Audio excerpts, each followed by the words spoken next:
Do you want to do more than follow orders? Think outside of the box and manifest your dreams? Then you've come to the right show. Welcome to the award-winning podcast, Holding Down the Fort by U.S. VetWealth. I'm your host, Jen Amos, a Gold Star daughter, veteran spouse, and entrepreneur. For Season 9, we continue our partnership with the Rosie Network to highlight motivational stories of personal growth, financial awareness, and autonomy in our military community. We're also excited to continue showcasing our partnership with Blue Water Advisors. Now, let's get started.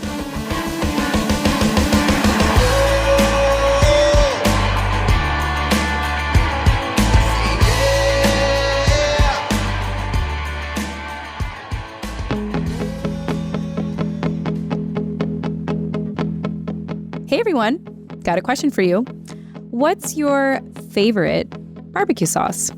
Well, Evangelina Blue-Williams with Mystic Blue, a retired military veteran turned barbecue sauce entrepreneur, joins us to share hers.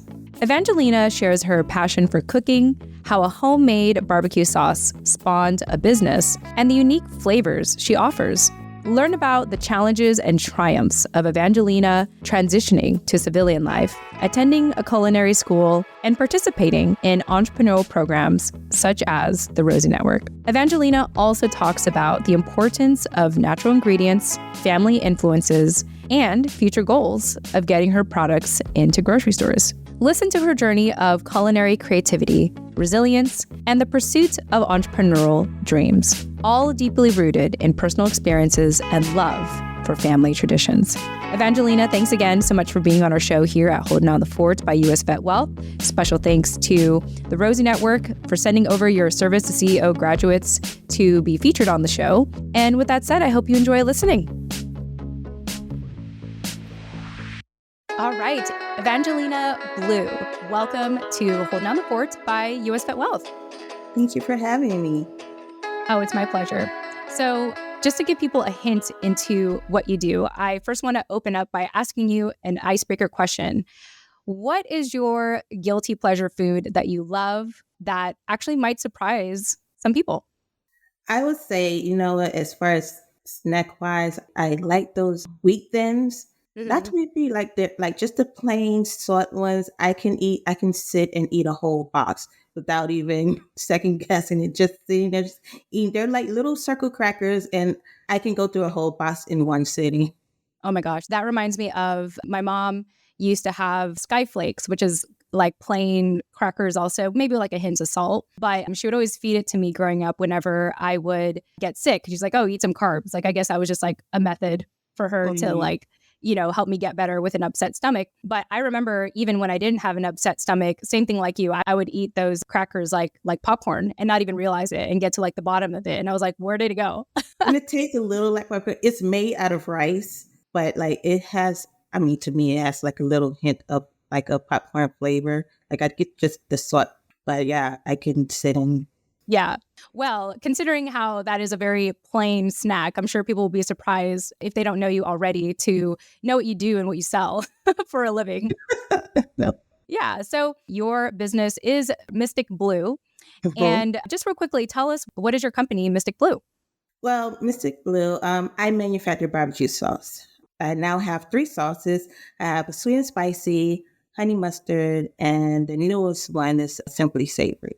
So with this new sauce with the simply savory, if you don't like the sweet or you don't like mustard spiciness, then the simply savory is just for you because it's not sweet, it's not spicy, and it's not mustard based. So it's like, don't like that, simply savory is the way to go. Yeah. And I know that, you are a recent graduate of the Rosie Network Serve as a CEO program. However, you have been selling barbecue sauces for a long time. Is that correct? I have. That's amazing. And so what inspired you to offer a third sauce? I imagine the first 2 sauces were just amazing. Yeah. So originally what made me start barbecue sauce from the beginning, I was just home cooking and I needed barbecue sauce. And I didn't have any. I didn't want to go to the store. So I'm like, let me go in the kitchen and just make me some sauce, just, for the moment. And I just made a little bit. I just made a little pot full for what I needed. And I was like, okay, it came out pretty good, you know? So I was like, okay, my family had an event and I told my sister, I'm like, hey, I make barbecue sauce, so don't worry about buying any. I'll just bring mine. And it was a big hit. People was loving the sauce. They was pouring it in cups and like taking it to take home. And it was like, well, what do you put? I'm like, well, I can't tell you my recipe. So it was like, well, my sister was like, well, you're not gonna give anybody the sauce or what's in it. You might as well just sell it. I'm like, I'll think about that. And like months down the road, I decided to try to recreate the sauce, see if I can do it again. I believe I sent out samples around just to get different people opinions about it. And then I ended up just bottling it. And the first sauce came out really good. And I was being asked about a second sauce. And I was like, I don't know. I'll think about it maybe. I see a pattern here.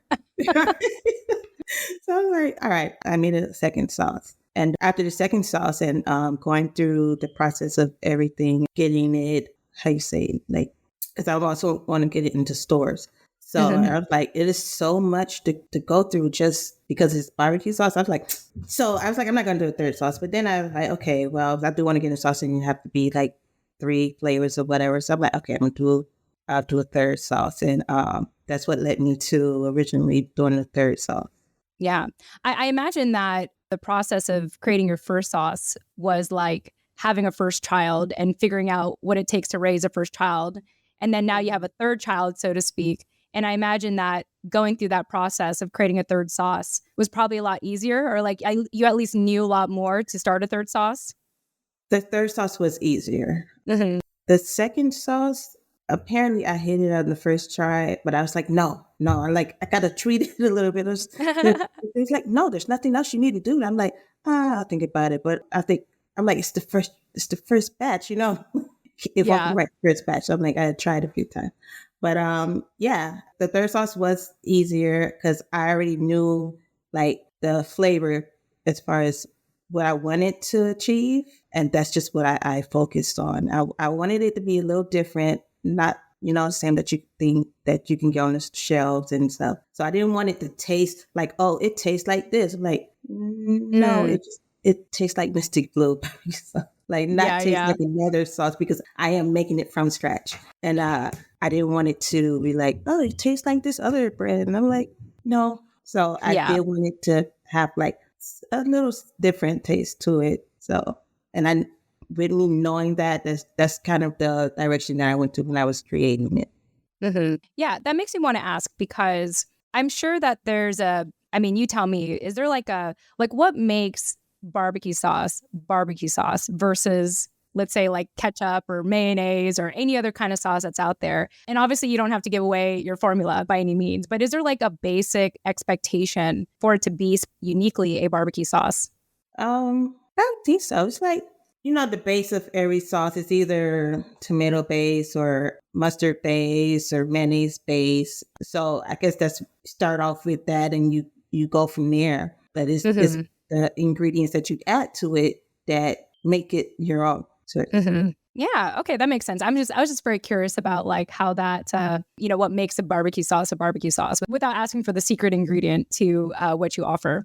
I wanted to backtrack and talk about how you even got into barbecue sauces to begin with. I know that from my understanding, at an early age, you fell in love with cooking by watching your dad in the kitchen. Is that correct? Yes. My dad was big on cooking. Like he did most of the cooking in the house growing up. And just watching him in the kitchen, and when especially like one of the things was like holidays at Christmas, he did like a really big dinner. That kind of, and I loved that about it until when I got older, I picked that up and I continued to host Christmas and do big dinners and stuff like that.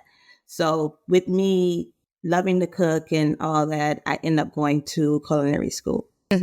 So while in the military, I still was doing culinary school on the side and expanded what I was doing. I was really excited. I loved it. Yeah, and I continued with it, which started my business, Mystic Blue. I wanted something with my name in it, so hence the name Mystic Blue. And I continued to cook from there. Last year, it was kind of rough because I did lose my dad. Oh, So I'm so sorry. when that happened, I did lose my love of cooking. Mm. Like I was still a cook, but it was how you say, no, just cook for it. And so Mm-hmm. I had to work my way back into the kitchen, like remembering how, my dad was like my top supporter and how he would love to see me because we would video chat and everything, but me showing him what I cook, him showing me what he cooked. And just remembering that I kind of worked my way back into the kitchen. And then by doing so, that's when I actually came out with the third sauce. Wow. So there's a lot more meaning to this third sauce than I originally thought.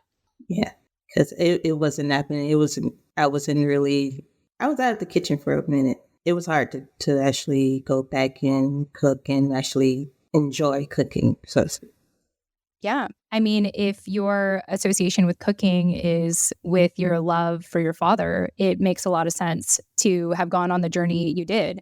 It reminds me of my own dad, where, he served in the military. And when we lost him, like years later, my mom would say, like, oh, why don't you join the military? And, she was always encouraging me to join. I never did. But I was all like, why would you ask me to join the military? Like, why? Like, where's the logic here, mom? I love my mom, by the way. But it's like, you're asking me to do something where we experience something incredibly traumatic. But, the good news is, fast forward to today, working with my husband and doing podcasting and interviewing our community has been a form of therapy. So this is kind of my way coming back to the community in the way that for you being able to create that third sauce and getting back into cooking. mm-hmm. So in honor of your dad, I thought I would ask, what was your dad's favorite dish to cook? Oh, Or dishes? collard greens and ribs. Ribs. You just said ribs. It's good. Yes, it's funny because we would compete with the ribs, and he would show me how he do his ribs, and I'm like, okay, that's fine, and I'll take it and I'll do it my way. I'm like, think I got you, but his main, you know what? No, his main thing was sweet potato pie. Ooh. Everyone known him from his pies. Mm-hmm. And I started making his pies. And that's what we really started eating right because I was like, I make my pies better than you. He's like, no, you don't. Like, you don't. I'm like, you better ask me. I'm like, I do it better. So that's one of the things like he cooked everything. He cooked everything. But like he definitely was known for his pies because people would come and buy his pies from him and be like, you got the blue pie, you got the pie. Every holiday he was making pies and just delivering pies to people. That's awesome. Did he have any formal education to making pies, or it was just like No, a natural skill? down from my grandmother. That's amazing. I love that. Well, thank you for sharing that. It's very special. So let's go ahead and talk about your barbecue sauces. And I want to talk about like best practices with barbecue sauces because, like, for example, when I go to a barbecue joint, usually it's served with like smoked meat and stuff like that. But on the table, they'll have sauces just sitting there. And so tell us a little bit of when people do buy barbecue sauces from your website. As I saw, you can purchase straight from there. How do you preserve your barbecue sauces? Like, is it okay to leave it out? Does it depend on the sauce? Like, what do you recommend for people once It is okay to leave out. You can leave it out or you can put it in the refrigerator. It works both. From what I was told, it can last up to like 18 months on the shelf. And one of the things with my sauce, I don't have any added preservatives in my sauce or I don't have high fructose corn syrup and it's gluten-free. So everything that's in is just natural ingredients. No chemicals added to the sauce to prolong the shelf life or anything like that. Yeah.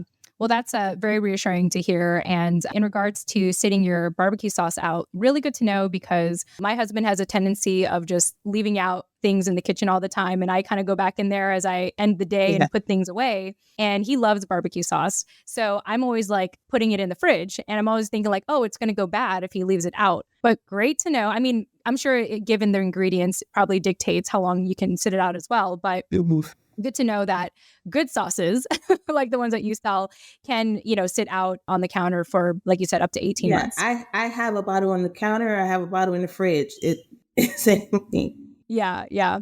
I also like hearing, that you have like all natural ingredients. One of the common questions I found when I was looking up, just researching on barbecue sauces, was like the health benefits, or if there are even health benefits to barbecue sauces. And I think a lot of times it's kind of like that concern for high fructose corn syrup.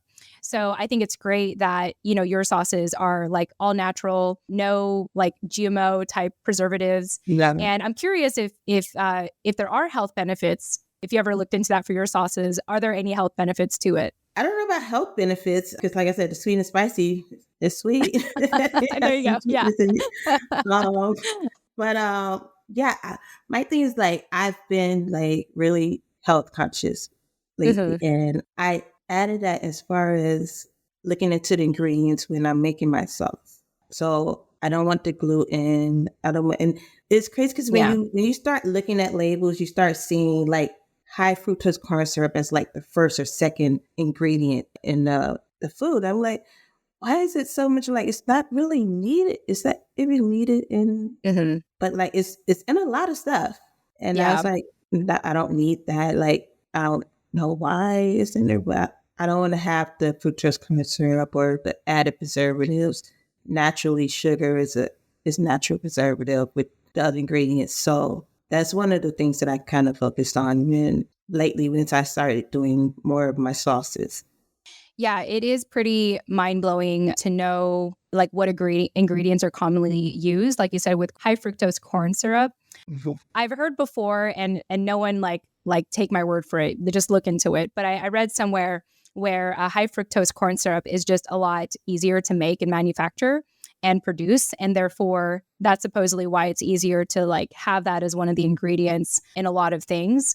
And so for people who may not be as health conscious, or they just value the convenience of food, that's just a blind spot for them, in general. Neither, it is what it is. And I think it's good that, from for me personally, I have learned to, I like to eat local and eat seasonal, primarily Mhm. because I know what's in my food. I know what's in my food. I know who the farmers are. I can talk to them at the farmer's market if I have any questions. And there's just something very meaningful about shopping local and the benefits of like eating food where you know the ingredients to, or you could even like read the ingredients. I know that there's some like crazy preservatives where it has like the letter X in it, and I'm just like, what is That that? you Like, can't even pronounce. Yeah. yeah. And I've heard before, the rule of thumb is if you cannot pronounce the ingredients, it's probably not good for you. Probably. Yeah. Well, awesome. Thank you for answering that, because some of the questions I had the main questions I had is about like preserving and the ingredients, and just really great to hear that it's incredibly important for you to use all natural ingredients. Okay. So some tips for when people buy your barbecue, what should they, and depending on the sauce, or maybe the third, let's talk about the third sauce. When it comes to your third sauce, a new sauce you have out, what would you say it goes best with? I would say ribs. Ribs are grilled meats. Mm, That and the sweet and spicy is good for ribs and grilled meats.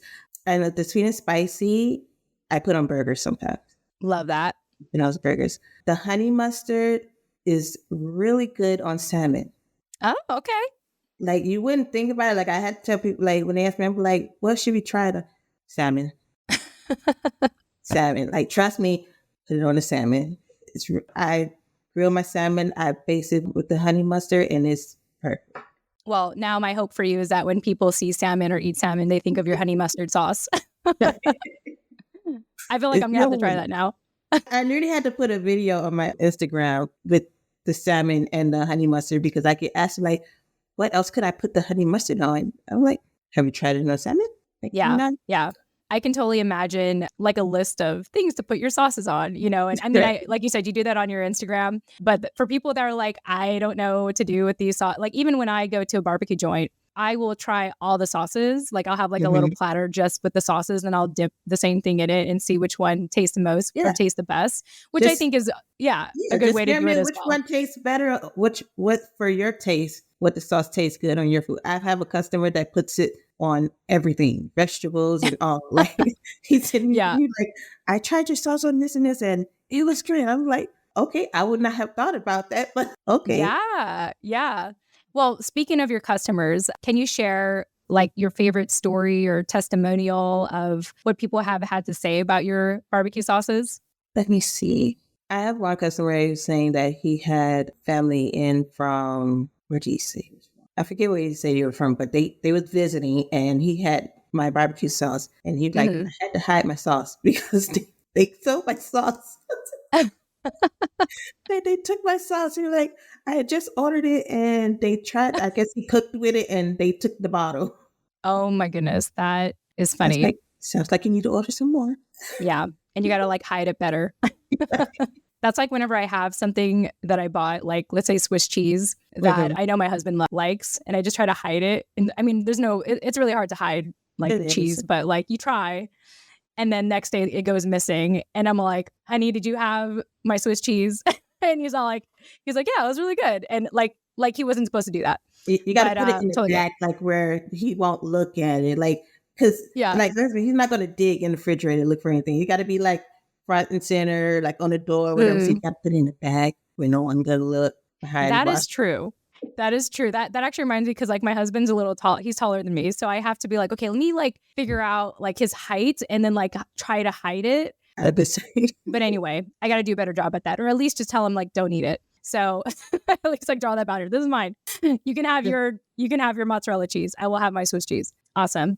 All right. Well, before we transition over to entrepreneurship, I am curious if there's any final thing you want to share with people about your sauces.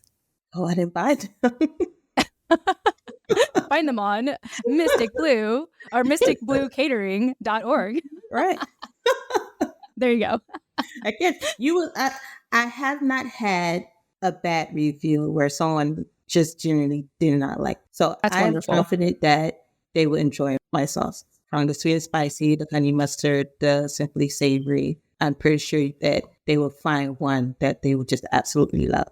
Love it. Love the confidence. Awesome. Well, speaking of confidence, it takes a lot of confidence to sell anything. And in this case, you're selling barbecue sauces. So I want to go ahead and switch gears here and talk about your entrepreneurial journey. So as I mentioned earlier, you are a recent graduate from the Rosie Network's Service as CEO program. Congratulations. Tell us about that journey, because like this is not your first rodeo selling barbecue sauces. So how did you even get into the Service as CEO to begin with? Okay, so I retired from the military last year. And when I retired from the military, retired, civilian side, retired, relocated, all of them.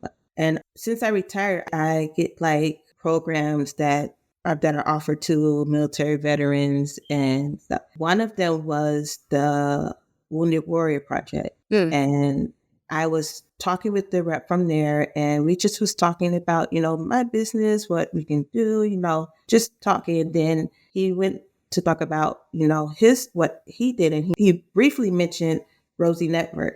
So me not knowing Rosie Network, while I'm talking, I'm Googling like what Rosie Network is. Yeah. And when I went on the website, looked at see what it was all about, I ended up signing up for it. And what is it's a 12-week course for veterans and veteran spouses. And the course itself was good. It's a lot of work. So it's not like you just like you're pretty much in a class in school. And it's for 12 weeks where they pretty much show you go through everything that you could possibly need to know for your entrepreneurship, from setting your business up to pretty much every step. Like for me, some of the steps I had already done, but the speakers that come on every week that talk to you, that tell you like things that you should be doing or things that you may not know that you should be doing, all of them was very helpful. All of them were very helpful. I was able to take what I learned and apply it to my business. It was a really good experience, and I do highly recommend veterans to look into doing it as well. Yeah, I mean, 12 weeks is no joke. I recently hopped into graduation, and I was talking to my friend after the fact, and I said, I think there was like 6 or 7 people at the graduation, and I asked her how many people started, and apparently there is a high turnover rate. Like people drop out within the first couple of weeks. I think realizing that there's a lot more responsibility to it than they realize. hmm Because, it's not just, especially if you already have a business that you're working or whatever, it's not just, hey, I have a business. This is what it is. It's actually work that you have to put into the course that you have to complete. And Yeah. there's certain requirements that you have to meet before you even get to graduation. So Yeah, you absolutely. definitely have to put some work into it. It's not just Yeah. to just sit there and just wait for graduation to come. And that I definitely appreciate that a lot about the Rosie Network is, they're there to make sure that you come out of it with something tangible. I think the pitch deck is incredible because you cannot walk away without having a clear message on your mission and, your Oh, product, your brand, your slogan, all the things, and also like have that possibly available for potential investors.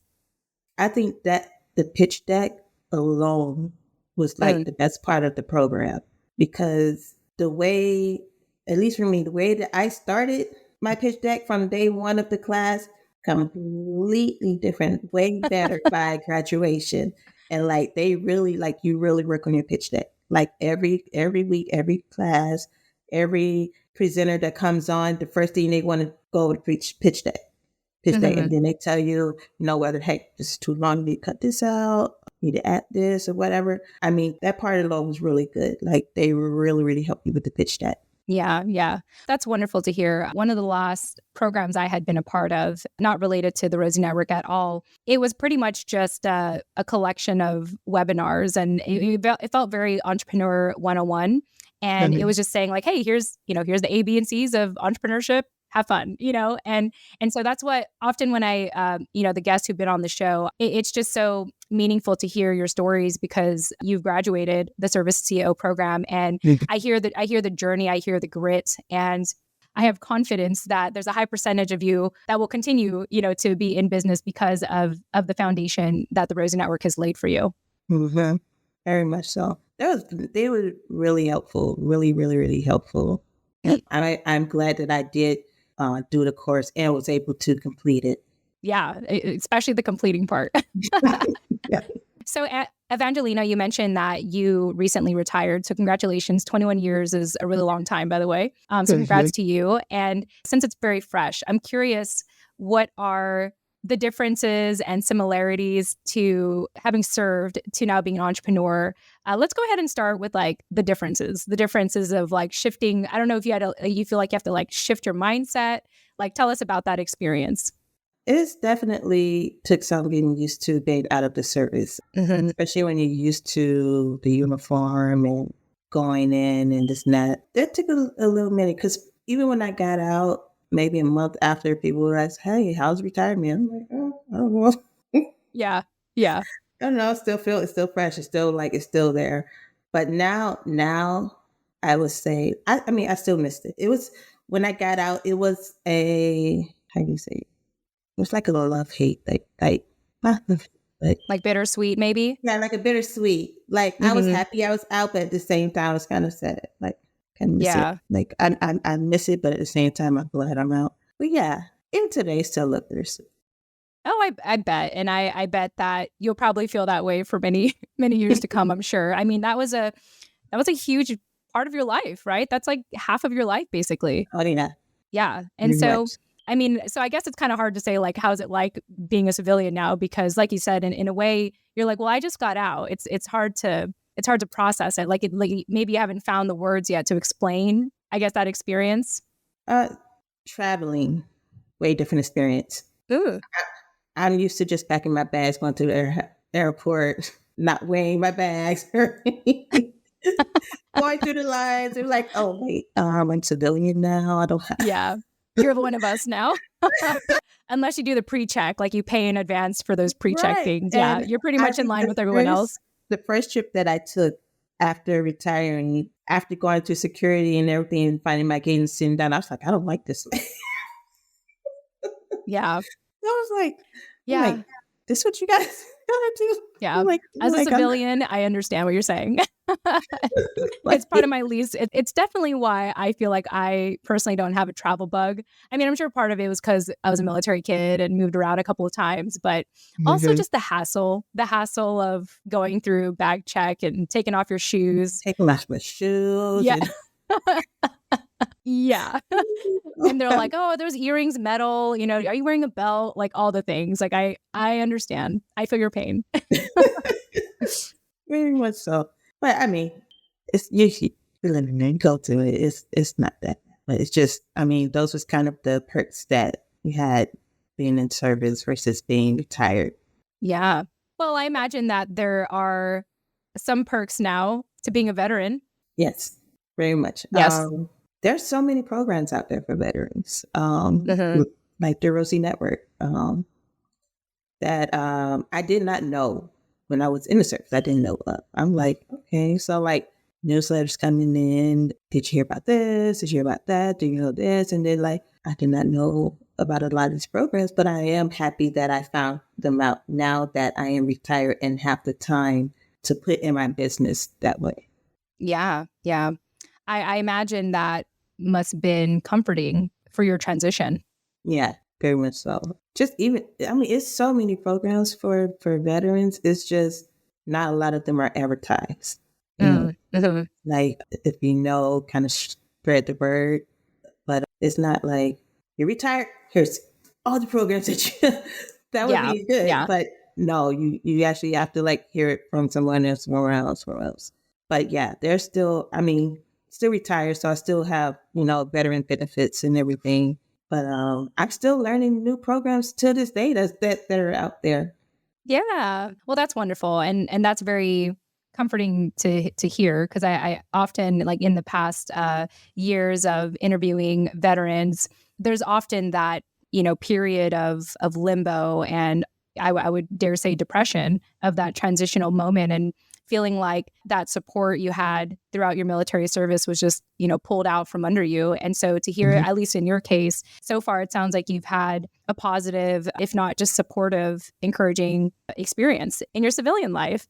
I mean, there was a moment that there definitely was a moment when Mhm. it all settled. I was out, and it's like kind of a down moment, and that it's like I'm retired. What now? Mhm. Like there was more okay, Yeah. like what now? What am I going to do now? Like I'm retired or relocated. I'm in a new area. What now? So I kind Yeah. of had to find my way. I'm like, okay, this is the perfect time to go on in with your business. Mm. It was set aside before because of military and everything that I had going on, but now it's like, okay, this is what you're going to do next. This is what I'm going to do now that I have all this time. Because my one of my big things when I retired was having the time with my kids, Mm. rather Mhm. still young and want me around. Well, Because they still want you around. I love that you said that. it's like, I'm not traveling here, I'm not traveling there. I'm not like, okay, I won't be here this weekend or whatever. But actually, when you wake up and when you go to sleep, I'm here. And that was big. Mhm. Yeah. Well, that's very meaningful. And I love that you decided to dive into Mystic Blue. So let's talk about the future of your company. Where do you see yourself going? Hopefully in grocery stores. That is where I am looking now. I want to be in grocery stores everywhere. So when you walk Mhm. into a grocery store, you go down the condiments aisle, you look on the shelf, Mystic Blue.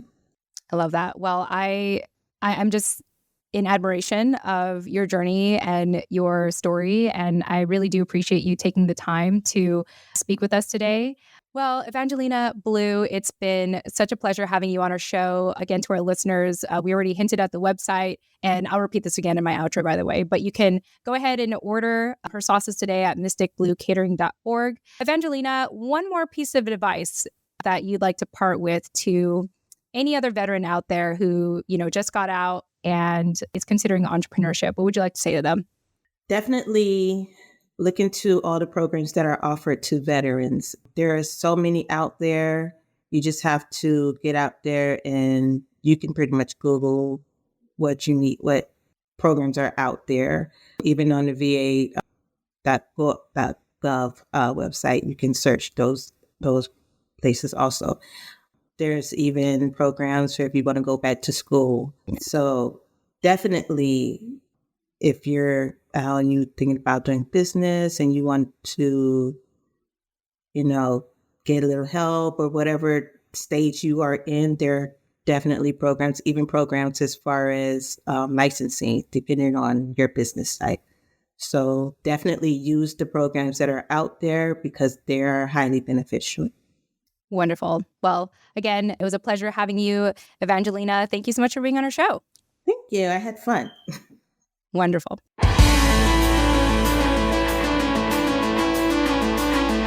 Hey there. This is your host, Jen Amos. Thanks again for listening to today's episode of Holding Down the Fort by US VetWealth. Visit holdingdownthefortpodcast.com to access the full show notes of this episode, including resources mentioned and bonus content. Once again, the website is holdingdownthefortpodcast.com. Lastly, stay after the outro for a little something extra. Thanks again, and chat soon. Bye for now.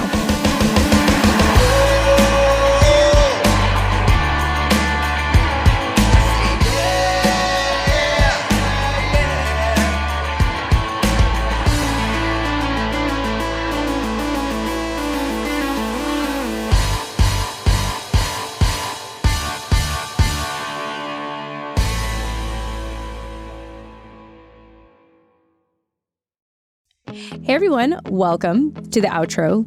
I need to have an official title for this, post commentary. Anyway, I don't have much major updates to share. I'm just filling this in to fill it in. Of course, as you know, or if you don't know by now, Holding Down the Fort has a private podcast show called Inside the Fort. And this is where I am a bit more unfiltered about my journey as a podcaster, as an entrepreneur. And I give unfiltered post commentary about the show itself and my journey in producing the show. So if you're interested in that, or you're interested in, just diving in deeper with Holding Down the Fort and all the things we have to offer, highly encourage you to check out our free private podcast, which is available at holdingdownthefortpodcast.com/portal. So that's holdingdownthefortpodcast.com/portal. I am, at the time of this recording, I am entertaining another domain name, insidethefort.com. Feel free to try that out also. It's still tinkering with that one. I think that one loads a little bit more slowly, but if that works, wonderful. All right, thanks so much for listening, and we will chat with you all next week. Bye for now.